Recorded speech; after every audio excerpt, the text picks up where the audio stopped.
Hey, good afternoon, everyone. My name's Oliver Patel, and I'm a research associate at UCL's European Institute. And the European Institute is UCL's hub for research, collaboration, and engagement on Europe. As you can imagine, we've been very busy over the past few years, and we've become a very relevant and strategically important department within the university, so someone is gaining something from Brexit.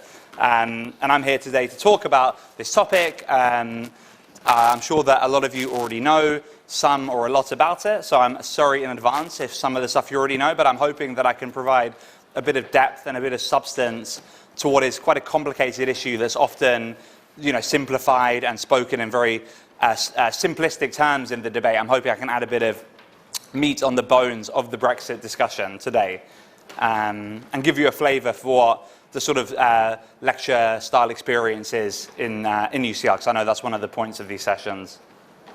So, as with any topic, I'm going to start off with the historical context, looking at how we got to where we are with Brexit, what is it all about, why did it happen, and then looking at the negotiations. So what is all of these headlines and stories and scandals over the past few years, trying to locate them in a wider context of what's actually been going on, what are the main themes. Then going to try and predict potential outcomes, which obviously is a totally foolish thing to try and do, but I'm going to do it anyway. Try and give you my assessment of what's the most and least likely things that are going to happen, and then you can judge me over the next year whether I got it right or wrong, and then some Q&A at the end. So I'll leave about 15 to 20 minutes for Q&A, so if you do have any questions, whatever it is, just save it for the end. So from a historical perspective, it's not really, if any country was ever going to leave the EU, it was probably going to be the UK, because it's always been somewhat of an awkward partner in the EU. It wasn't a member from the beginning, so in the beginning it was 6 countries, and the UK tried to join once, and France actually said no. So that was quite a famous sort of scandal that happened back in the day, in the early 70s or late 60s. I can't remember when exactly, but the UK tried to join, and France said no. But then a few years later, it applied to join again. France said yes, so the UK could join. And there was a referendum, and the majority of people voted to join the EU, and this was in the early 1970s. But it's always been a bit of a politically sensitive subject in the UK. Both political parties, the Labour Party and the Conservative Party, have both been split on this issue basically since the beginning. So it's always been a bit thorny. And the UK has always had a slightly different status in the EU to other countries. So, for example, the most obvious examples are the UK hasn't adopted the euro, and there are no plans for the UK to ever adopt the euro currency. And the UK also isn't in the Schengen zone. So many of you will know that Schengen visas covers the continental EU, but not the UK and Ireland. So that's why you need to show your passport to come from France to the UK, whereas when you go from France to Germany, you can just go over the border without any checks. So the UK has always had a slightly different relationship where it's opted out of some of the key aspects of European integration. So not a huge surprise that this was the country that ended up leaving. So in terms of the actual referendum, why did the referendum happen? It didn't have to happen.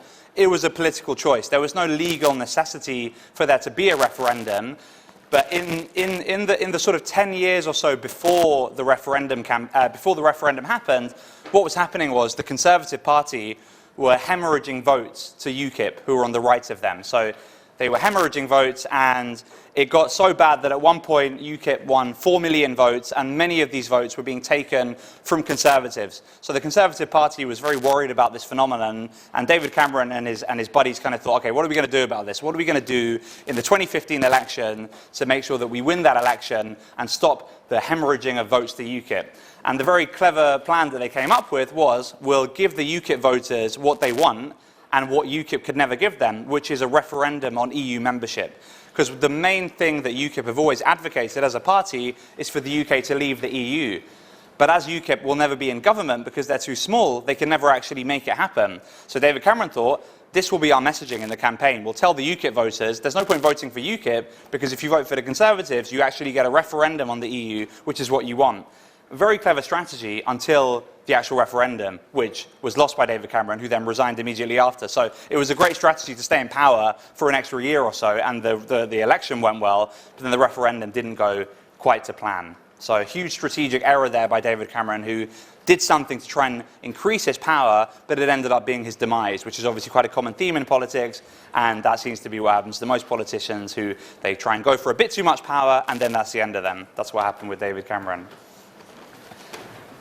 So the actual referendum itself feels like a long time ago now, over 3 years ago, and the UK still hasn't left, so you can see how complicated the whole endeavour has been. It was held on June the 23rd of June 2016. It was a very high turnout, so there's quite a lot of sort of democratic legitimacy in the vote. The turnout was 72%, which is much higher than most elections, and it's higher than in any election in the past few decades in the UK. I would say that the actual win for Leave was close but decisive. So close in the sense that 52-48, that's quite close. However, 1.5 million people, that's quite a lot. So I don't think it's so close that you could say that it's not a clear winner. I mean, it's obviously close in one sense, but I still think the margin was big enough to say that there was a decisive win for Leave. 1.5 million people is a lot of people to vote for one thing over the other. And when we analyze the vote, we can see that it's correlated with certain sort of indicators relating to identity and who people are. So, you know, this isn't just in the UK. There's a similar phenomenon in the US and in other countries experiencing such populist movements in votes. But to put it simply, the older you are, the more likely you are to vote for Brexit.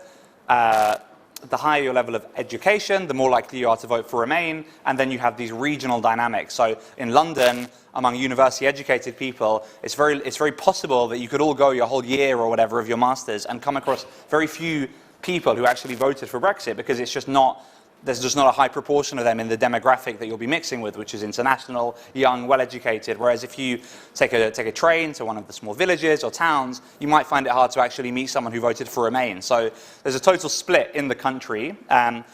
It's simplistic because, of course, you know, most young people voted for Remain, but a lot of young people also voted for Brexit. So we can't lose sight of the fact that these are just averages and probabilities and likelihoods. It doesn't tell the full picture, because tons of young people voted for Brexit, tons of highly educated people voted for Brexit, tons of rich people voted for Brexit, but most didn't. So, you know, it's just about being nuanced in our analysis of the data. What's really interesting here is that you can see, obviously, the UK is actually 4 different countries. It gets a bit confusing sometimes. Is the UK a country or is England a country? They're kind of both countries. But within the UK, you have 4 countries. And actually, Scotland and Northern Ireland, the whole country voted decisively for Remain. So a lot of people are arguing that kind of constitutionally, this is quite a difficult situation, because you have whole countries, i.e. Scotland and Northern Ireland, being forced out of the EU against their will. So it raises all of these questions about the constitutional settlement of the UK and whether it's legitimate or not. You know, there was some talk at the time, before the referendum happened, that perhaps they should have a referendum where the UK can only leave if the vote is for Leave and every individual country supported Leave. And obviously that's not what they did in the end, but that was an idea floated at the time.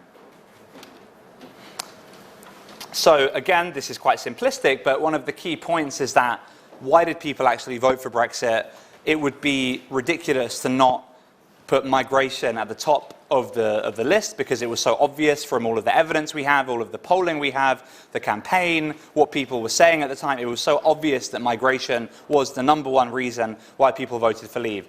Obviously, that doesn't mean that everyone who voted for Leave is racist, or everyone who voted for Leave wants to stop migration, but we can definitely identify it as the main factor. Concerns and attitudes towards migration and free movement was the primary driver of the Brexit vote.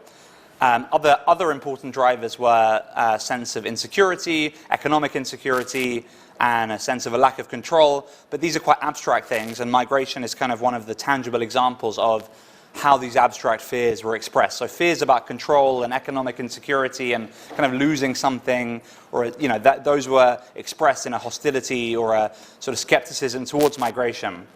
You know, what had happened in the preceding years in the UK was that you had a massive enlargement of the EU. So in 2004, quite a few countries from Central and Eastern Europe joined the EU. So countries like Poland, Lithuania. So the EU expanded massively in that time, and there was a big surge in migration to the UK. So at the moment, Polish people have a similar number of people in the UK. There's a similar number of Polish people in the UK as there are Indian people, and this has happened in a very quick time. So there's, I can't remember the exact figures, but it's something like 700,000 or 800,000 to 1 million Polish people in the UK. Similar numbers for Indian people. So in a very short space of time, a huge community of diaspora and sort of immigrants has been built up. And I think that there's a lot of places in the UK where people felt uncomfortable with this or were rejecting it in the Brexit vote. So it's not to say that everyone who voted for Brexit is racist, but it is to say that migration was one of the main concerns that drove people to vote for Brexit. And denying it would be ridiculous because it was so prominent. Sorry, this picture's a bit low, but it was such a prominent sort of motif in the campaign. So it would be silly to neglect it. Another important point in the campaign was that the Leave campaign was much better than the Remain campaign. As a pure political campaign with its messaging, with its strategy, with its use of social media, it was just a much better campaign. They employed similar tactics to the Trump campaign in the sense that they used sophisticated sort of targeting mechanisms on social media, massive data sets, dodgy scandals with Cambridge Analytica, and use of big data to target voters on a very bespoke level. The Leave campaign were miles ahead in all of this stuff, and the Remain campaign were using more traditional forms of campaigning, and it just didn't cut through. So there was a referendum in June 2016, and the vote went the way that people didn't really expect it to go. David Cameron resigned, Theresa May became the Prime Minister, no one else wanted to at the time, so she was the kind of only person. Well, there was one other candidate, but she was the obvious person to become Prime Minister. And then you have the negotiations. So these negotiations went on from September 2018 until September 2016 until November 2018. And we can separate this period into sort of, well, the first period of the negotiations from September 2016 to March 2017 is what I call the Brexit means Brexit period. It was a nothing period because the UK's strategy then could be summed up on a stamp. It was Brexit means Brexit, we're going to leave the EU, it's going to be great. That was the extent of the UK's position then. It was only in kind of the spring of 2017 that they actually started to publish some papers and give some speeches where they said what the actual position was. So in March 2017, so on the 29th of March 2017, the UK triggered Article 50. Now, Article 50 is the legal mechanism in EU law by which an EU member can leave the EU. So Article 50 is an article in the EU's main treaty where it says if a member state wants to leave, it has to leave according to the instructions laid out in this article. That's what Article 50 is. It's actually an article in a legal treaty which every EU country has signed up to. So the only legal way that the UK could leave the EU is in this Article 50 process. What the main terms of this process are that once the member state wants to leave, it has to officially declare it's going to leave, which is what triggering Article 50 means, so officially declaring it's going to leave, and then there are 2 years. So then there's a 2-year process in which the leaving state has to negotiate its exit with the other EU countries. So that's why people always talk about the clock ticking and the 2 years, because that's legally what's written in Article 50. So there's no way around that for the UK. Now, because it's a 2-year process, it gives a lot of power to the EU over the side that's leaving, because it puts pressure on the leaving side to come up with a good arrangement within 2 years. And this pressure, this time pressure, has helped the EU kind of extract what it wants from the UK. We'll talk a bit more about that later. So, in March 2017, the UK declared it was going to leave the EU. This began the 2-year clock. And only in March 2017 the negotiations actually begin. So that's the point at which UK-EU negotiations began. That's why the 29th of March 2019 was such a big date. That's when the UK was supposed to leave, because it was exactly 2 years after the 29th of March 2017. But then there was a bit more faffing around. So there was a general election in June 2017, which resulted in a hung parliament. So in the UK system, what you have is 650 MPs and a government. The government is the party which wins the most MPs in the general election. And if a party wins a big majority of MPs, so if they win, 350, 400, then it's easy for them to govern because they can vote through whatever they want because there's a majority of them. Now, what happened in June 2017 was the Conservative Party actually lost their majority. So they went from having a relatively small but decent majority to having no majority. So what that means is they're unable to vote through, the government is unable to vote through what it wants without support from other parties. So that's kind of why the Brexit crisis has been such a big crisis, because Theresa May had a plan, she negotiated it with the EU, but then Parliament didn't support it. And Parliament didn't support it because her party, there wasn't a majority of MPs who supported it. And part of the reason why this is the case is because they had an election which they didn't do well in. So then from June 2017 to November 2018, you actually have the actual negotiation. So Theresa May and her colleagues going to Brussels once every few weeks to actually talk about the issues and try and get a deal together. Now, so Brexit, we're often thinking about Brexit in the abstract, but what it is, in the end, it's a negotiation between two parties, the UK on the one hand, and 27 EU member states on the other hand, the EU 27. This negotiation results in a treaty, a big, dense legal document. It's an international treaty which outlines the terms of the UK's exit. And between June 2017 and November 2018, both sides were negotiating to come up with this treaty, which is called the Withdrawal Agreement. So it's 500 pages, very boring, very long, very dense. It's much better to read, like, small blogs or articles which don't unless you're interested in law. I wouldn't bother actually reading the Withdrawal Agreement. You won't enjoy it. But I'll very helpfully give you a sort of 1-minute summary of what this 500-page document says, so that you never have to read it. So one point to make is that the Withdrawal Agreement is very similar to the EU's opening position. So this document, which both parties agreed to and spent a couple of years negotiating, is kind of suspiciously similar to what the EU said they wanted from the beginning. So if you read the EU's opening positions, which they published in kind of summer 2017, and then you read the Withdrawal Agreement, it's actually remarkable how similar they are. What that tells us is that in these negotiations, the EU got a lot of what it wanted, and the UK didn't get so much of what it wanted. So for example, the UK has agreed to pay the EU £40 billion. This covers things that the UK signed up to, liabilities that the UK signed up to, so it promised it would pay, and now it's leaving. So this was the total sum of liabilities which the UK has to pay the EU.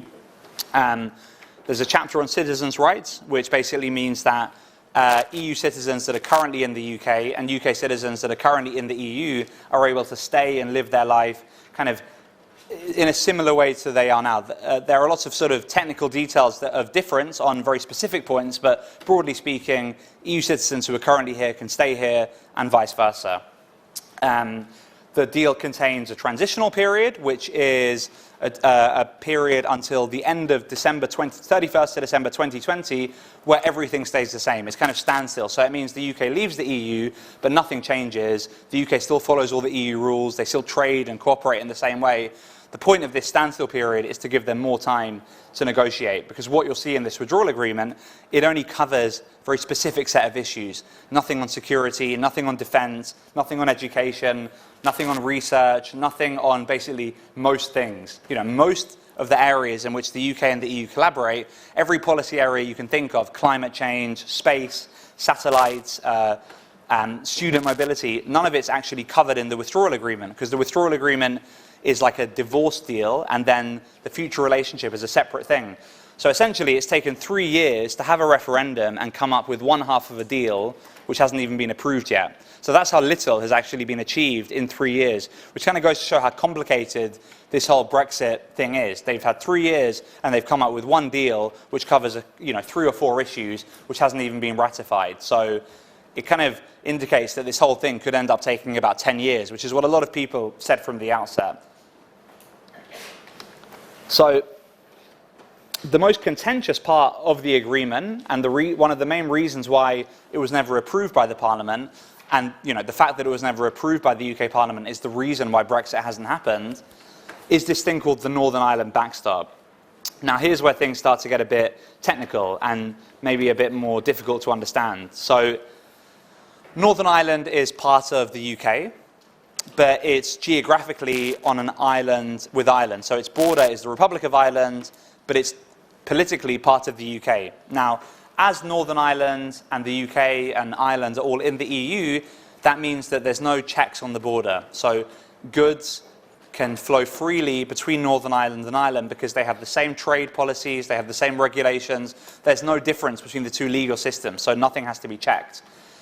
Now, if the UK leaves the EU's legal system, so it has different regulations, different product standards, different trade policy, which is the whole point of Brexit, according to the people that advocated it, it means that Northern Ireland will suddenly have a different system to the Republic of Ireland. And if there's a different system, there has to be border checks, because anywhere else in the world where you have two different jurisdictions, say the US-Canada border, there are very strict checks. They check food, they check, animals, everything that is being traded across the border is checked at the border. That's how it happens everywhere in the world except the EU, or except areas where there's very deep economic integration.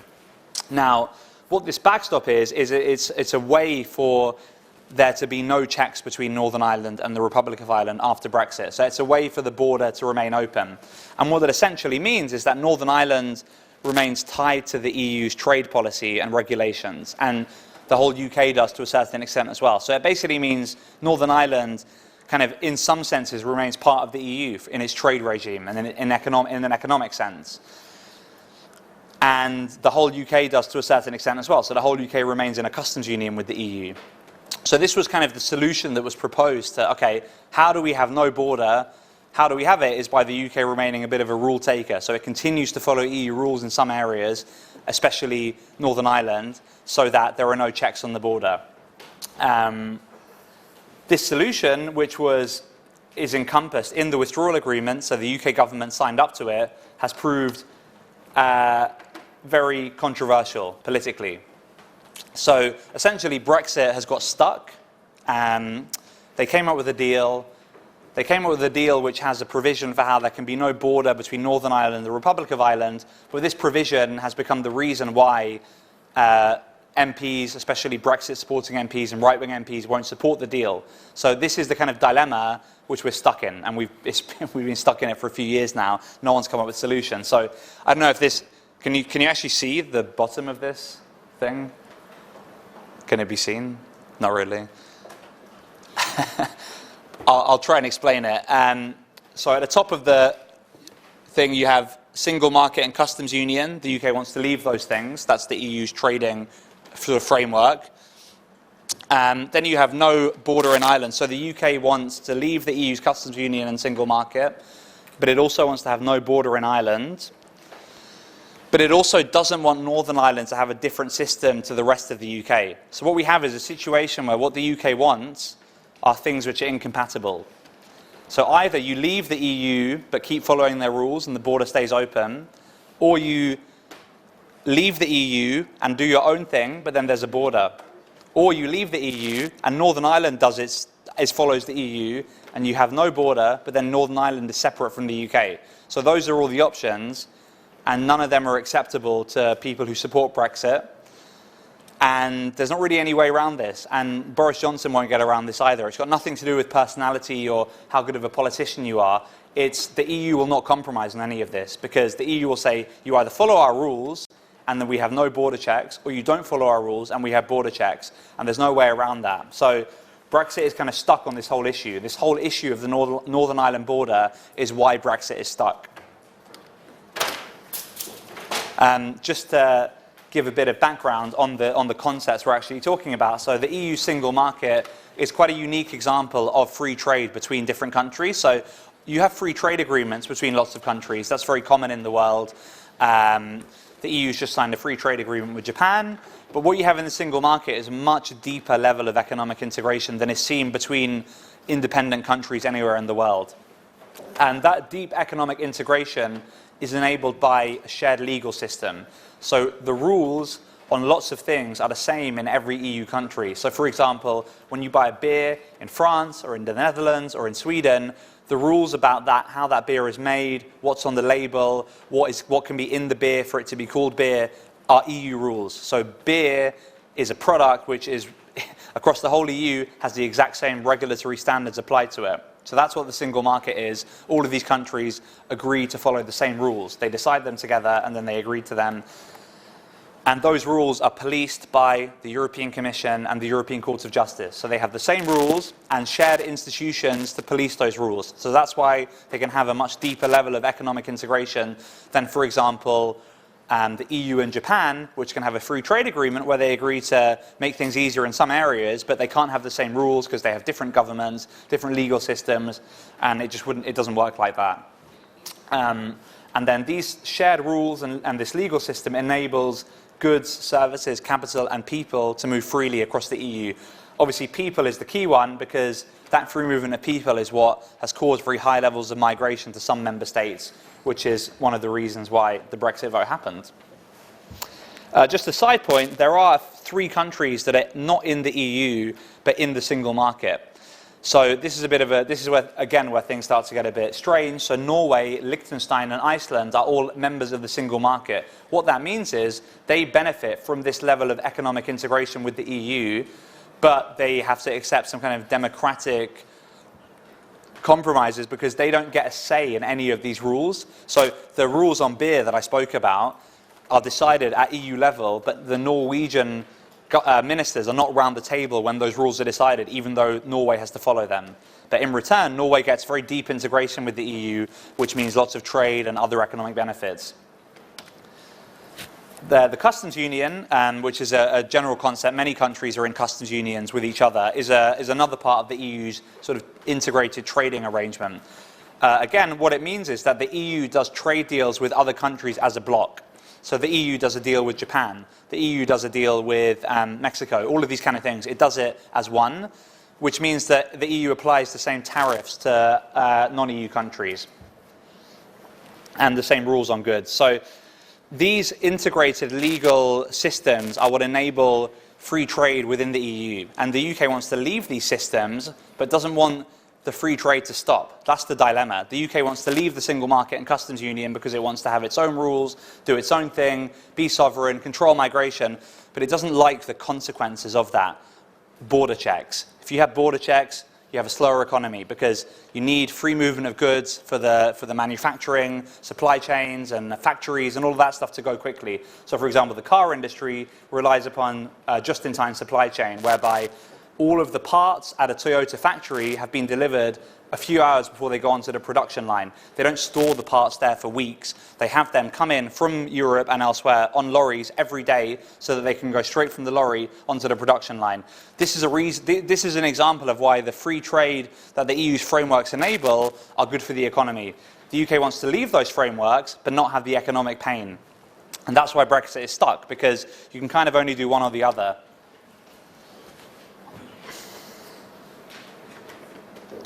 So, where are we now? We've had this withdrawal agreement that doesn't really cover all the big issues of Brexit. It covers the issue of citizens' rights and this backstop, but it doesn't cover any of these issues. So the EU has intense cooperation and integration in many policy areas. It's existed for over 40 years, and EU member states are very deeply integrated. So agriculture, fisheries, finance, research, defence and security, policing, information flows, all of these areas have yet to be decided. So again, we've been on Brexit for 3 years and not one of these issues has been spoken about for more than a few minutes in any negotiation or political debate, because they've been so stuck on this issue of Northern Ireland and what to do that all of these other... So it kind of shows that, you know, maybe this was all a little bit more complicated than those who advocated for it made out.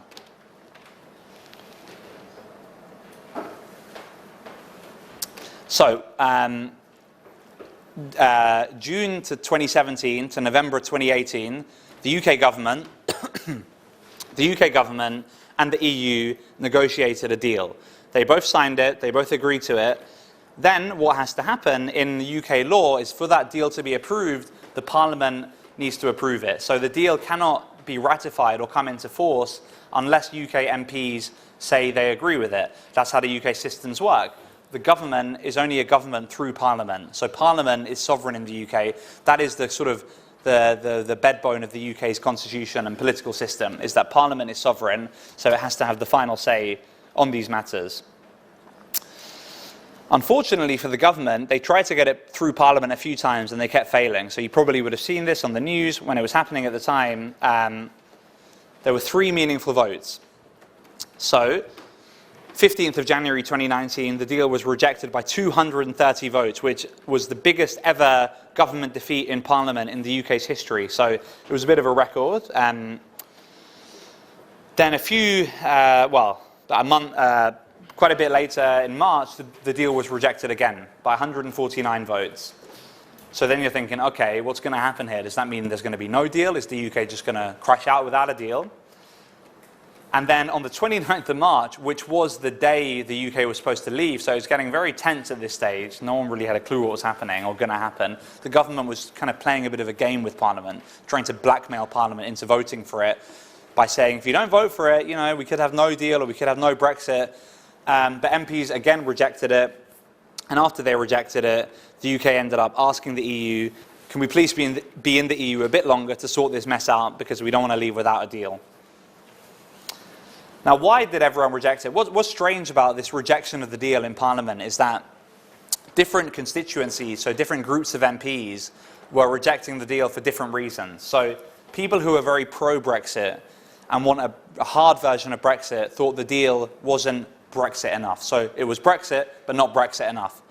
They wanted to fully break away from the EU, no cooperation, no, none of this single market customs union. No, let's just leave, do our own thing, make our own rules, deal with the consequences.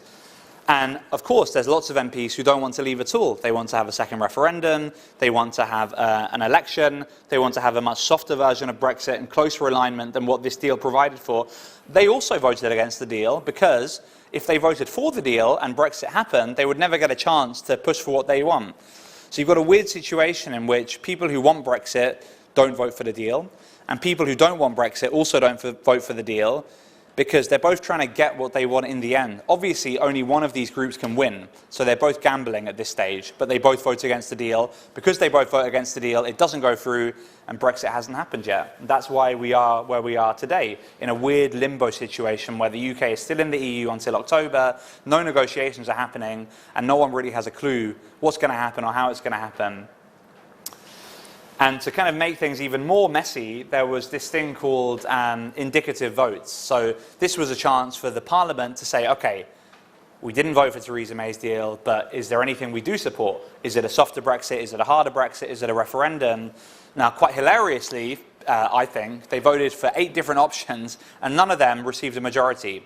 So we're in a weird situation where there's no actual version of Brexit which the Parliament supports. And the only thing which the Parliament supports is to not leave with no deal. So the Parliament is against no deal. MPs think that no deal would be too economically and politically damaging because you suddenly cut off ties with 27 other countries that you're deeply integrated with. You suddenly have very extreme disruptions to supply chains, to food systems, to environmental cooperation, to policing. MPs don't want that. So we're in a weird situation where MPs are against no deal, but they don't support a deal. And we don't really know what happens next. Now, the UK system is a bit of a weird one because there's no constitution. It's not like in the US where they have the constitution with all the famous amendments which outline this is how our system works. That's the highest sort of document, and that's how it is. There is no such document in the UK. Its system is an unwritten constitution, but the bedrock of that unwritten constitution is this thing called parliamentary sovereignty. So what Parliament wants is the UK's, that is what happens. But the Parliament is not the same as government, but government governs through Parliament. So government governs by having votes in Parliament, and it can only do things and get legislation through if it wins those votes. So what's happened usually in British history is that governments have usually had big majorities in Parliament, so they've been able to get through what they want. That's not the case at the moment, so you've got a situation where it's kind of the government against Parliament, and at the moment Parliament's winning because the government, who negotiates on behalf of the UK, agreed a deal with the EU, Parliament rejected it, and Parliament's getting what it wanted at this stage. The problem is Parliament she couldn't do Brexit. That was her one, she kind of had one job and she couldn't do it. She couldn't get a Brexit deal through which Parliament supported. So now you have these two men, Jeremy Hunt and Boris Johnson, who are battling it out to be the next Prime Minister. It's a bit of a waste of time because Boris Johnson's going to win, but we have to wait for the contest to see its course. But you can quote me on that. If it comes the other way, then I'll look like an idiot, but I'm pretty sure Boris Johnson's going to win. The problem here is not a problem of personality, it's a problem of structure. It's a structural problem. No individual can change that unless they have a totally different policy. Boris Johnson, yes, he's charismatic, he's popular, he's got a good personality, people like him, but that doesn't matter in these negotiations. It's not about personality or relationships now. The EU has a position. The UK has a parliament which believes in not having no deal. And having Boris Johnson in charge or Jeremy Hunt doesn't change these things. So the new Prime Minister won't change the EU's position, and it won't change the position of Parliament. So it doesn't really change anything for Brexit. Having a new Prime Minister is very important in many ways, but for Brexit it doesn't change that much. You know, one thing you could point to is that they both seem a bit more willing to countenance the idea of leaving without a deal than Theresa May did. However, we have to remind ourselves that in the early days of Theresa May's premiership, she was very comfortable with no deal. She was very, so we'll leave without a deal if we can't get a good deal. We can have no deal. It's going to be fine. We'll leave on the 29th of March.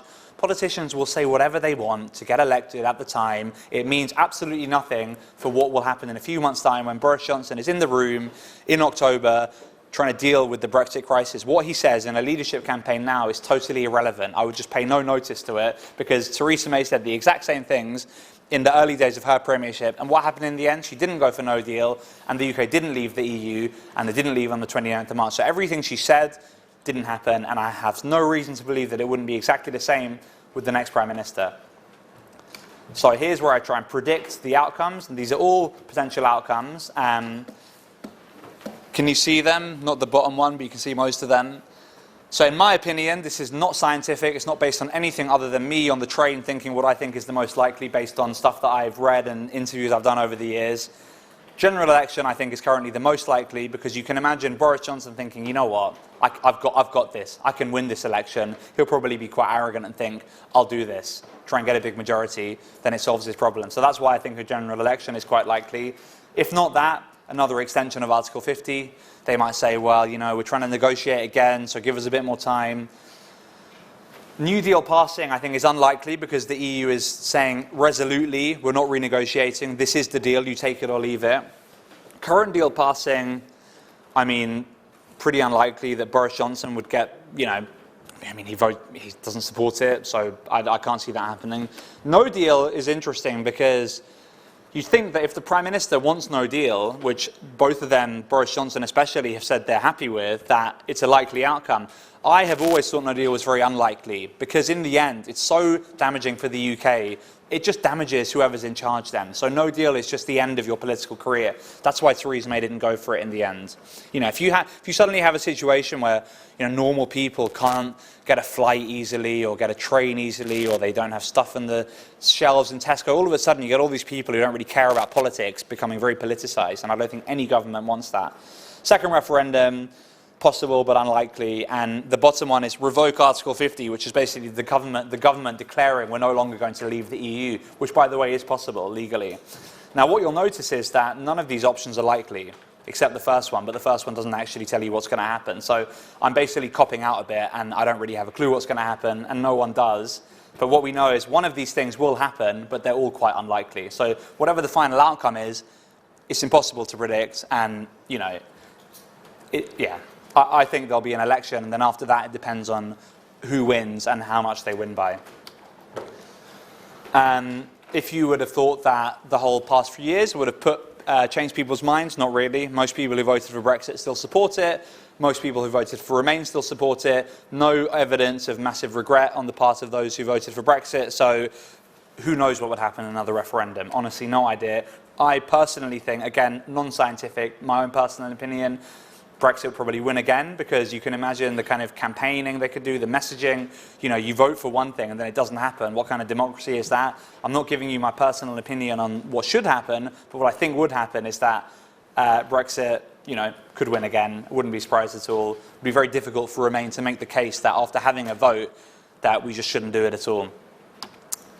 So after quite a big, broad, you know, journey through this very complicated subject, I hope that it's given you a bit more clarity. And now we've got a bit of time for Q&A. Yeah, 10, 15 minutes or so. So the floor is yours.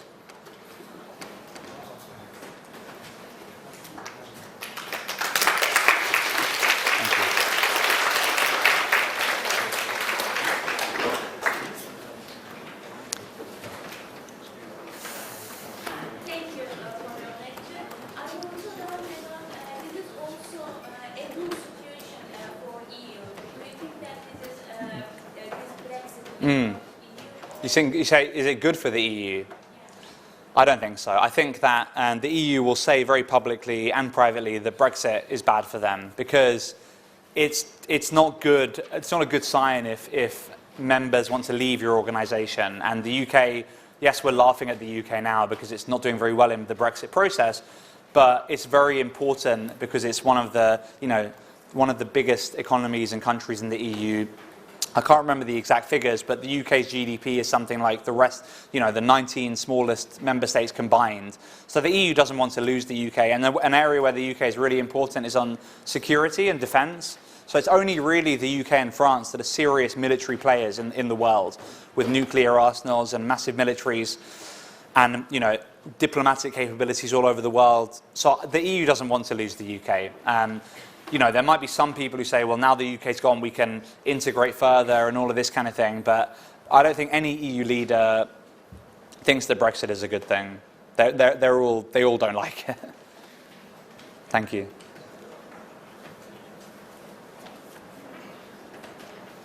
Is there any possibility that the UK remains EU? It remains? Yeah, definitely. I mean, if there's a second referendum and they vote to remain, the UK remains. If there's a general election and a party which is, the Liberal Democrats, for example, are campaigning for Remain, if they win an election, then the UK could remain. So legally, it's possible. It's possible for the UK to remain in the EU until it's left. The problem is politically, who in the UK is going to make that happen? If for there to be a referendum, the Parliament has to vote for one to happen, and at the moment they don't support it. So it's possible, but it's unlikely because it doesn't look like there's political will for it to happen. But it's legally possible, and while it's legally possible, then it can't be ruled out. But politically, something has to change.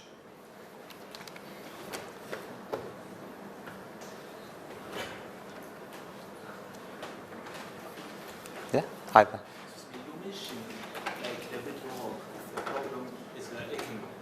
So if like UK leave and like doing new treaties with other countries, why Parliament like the MPs is so like scared by Brexit?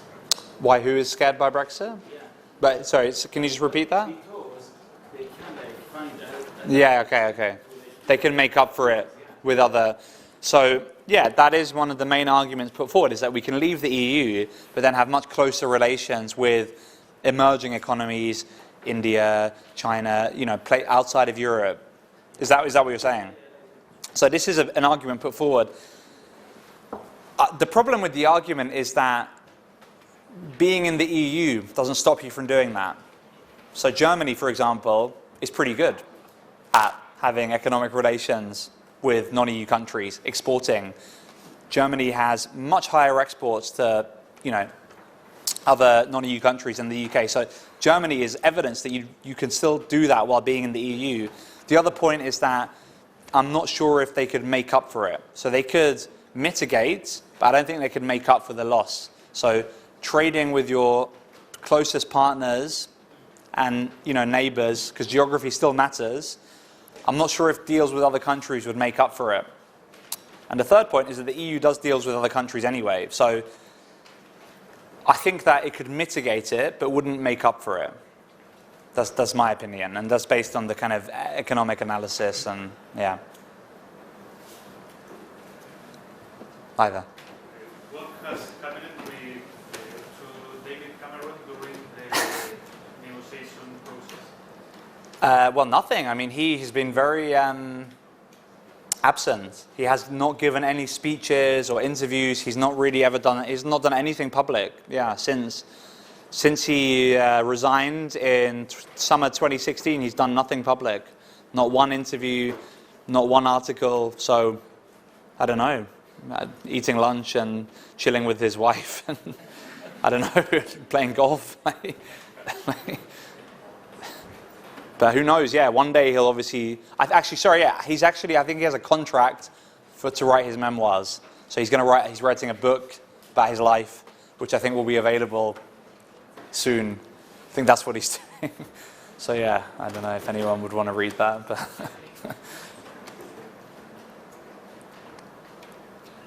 any other questions? Yeah? Do you think the fake news affect the result by Brexit? Yeah, no, that's a great question. You know, from an academic perspective, it's very difficult to say. What we can do is we can measure the fake news, but then to measure the effects of it, it's very difficult because, so we can only infer it from other measurements. So we can look at how much fake news is out there, we can look at the volume of fake news, and we can look at how active some accounts or bots were, but you know, the evidence isn't there yet to show that how much it's influencing people, because when people are voting, there are so many different things that are driving them. How do you prove the link between one fake news propaganda campaign or one social media post or one bot, kind of assess it through other ways? I don't know. I mean, we know it's a massive problem, and it definitely had a big effect, but we don't know how much because the evidence just isn't there to show how much. And it's not my area, so it's quite complicated. But we know, one problem that's coming down the line is the deep fakes. So the deep fakes are like fake, no longer just fake news, but fake videos. So actually programming it to look like this person said that on film. So that's where things will get really interesting. When you can then engineer videos of politicians when they were in the past saying things which they never said. And then, so I think that's where we're going. So of course, fake news is going to become, is like one of the main political issues, but I don't think the research is quite there yet to prove the extent to which it's influenced the vote or not. But it will be in future for sure. Either. Can we expect some increases in some kind of products inside in the UK? Some kind of what? Increase in the prices, for instance, in meat, vegetables, or some kind of fruit, because the UK import a lot of this product. Yeah. So, what can we expect this increase in the prices? Well, look, it depends on the Brexit deal. So if there's no deal, then yes. And if there is a deal, then probably not. Because, so yeah, if there's no deal, there'll be an increase in prices because doing business becomes costlier for companies. There are tariffs which UK importers have to pay on goods, and exporters have to pay. So the cost of actual stuff becomes more expensive, and that cost then gets passed on to the consumer. So things like food, things like cars. There's like I can't remember the exact numbers, but it's like a 10% tariff on cars if you're outside of the EU and don't have a trade deal. So if there's no deal, the UK immediately trades with the EU as if it was a country that has no relationship with the EU. So that's where food prices can increase, because then there are tariffs and additional costs for businesses which gets passed on to companies. But if there is a deal, and it looks like the current deal, or if Brexit doesn't happen, then I don't think it will. Again, the food prices increase depends what your level of income is. It might affect people a lot at the lower income level, but people on higher incomes might not notice it that much. If it's like it's just one of those things where for some people it will be a huge deal, but food prices going up by a few percent will affect some people massively, but other people won't notice it. So, I don't know if, it depends on what the Brexit deal is, and then it also depends your level of income, whether or not you'll notice it. Yeah, thank you. Hi there.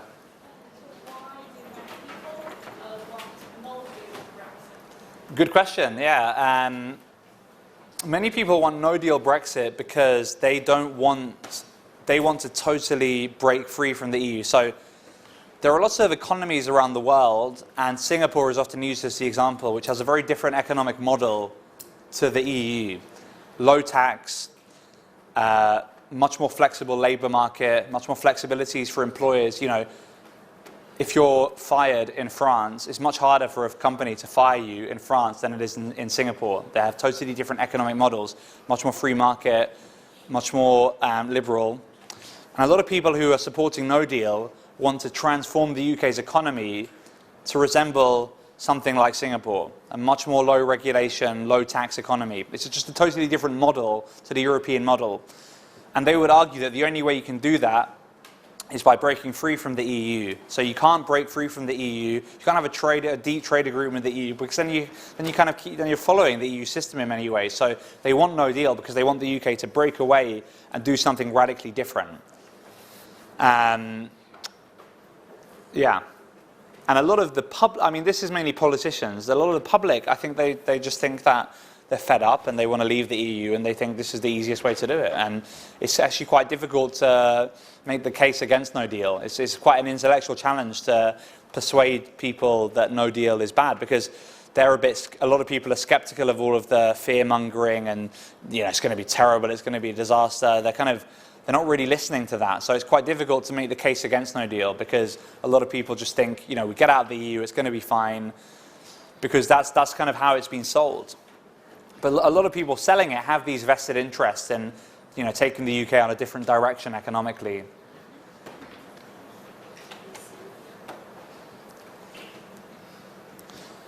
Any more questions on this side?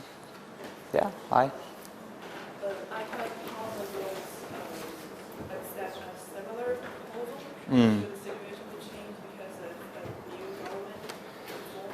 Mm-hmm. Because I think the first phase government has made some concessions that it seems doesn't work in the So you're thinking that could there be, if a new government comes in, could they persuade the Parliament to back a different... even if they suggest similar proposals. Similar. Yeah, I mean, I'm skeptical.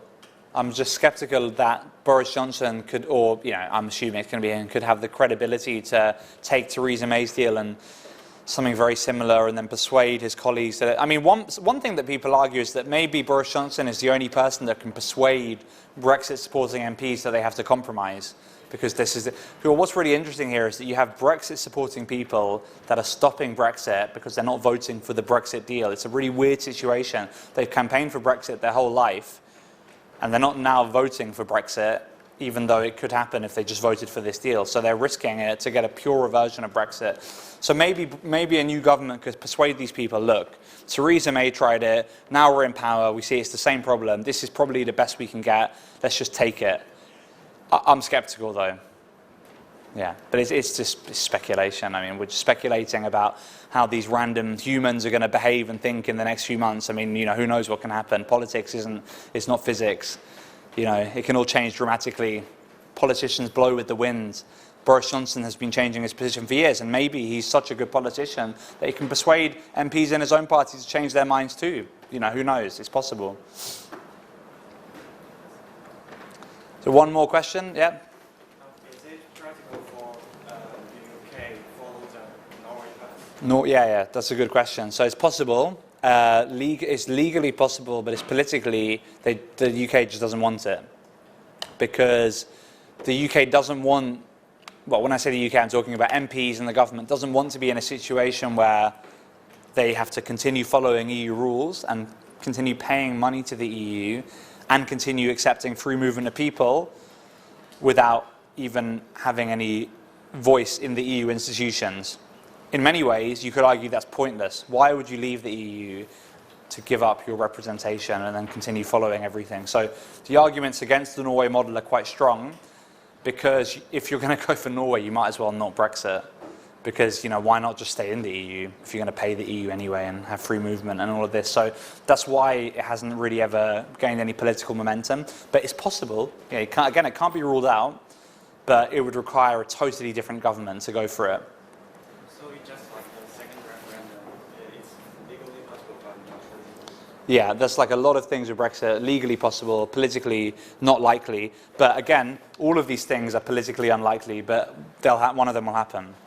So it's a pretty useless conclusion I'm giving you, that one of these things will happen even though they're all unlikely. But unfortunately, anyone who tells you more than that about what's going to happen is probably just making it up, because no one knows.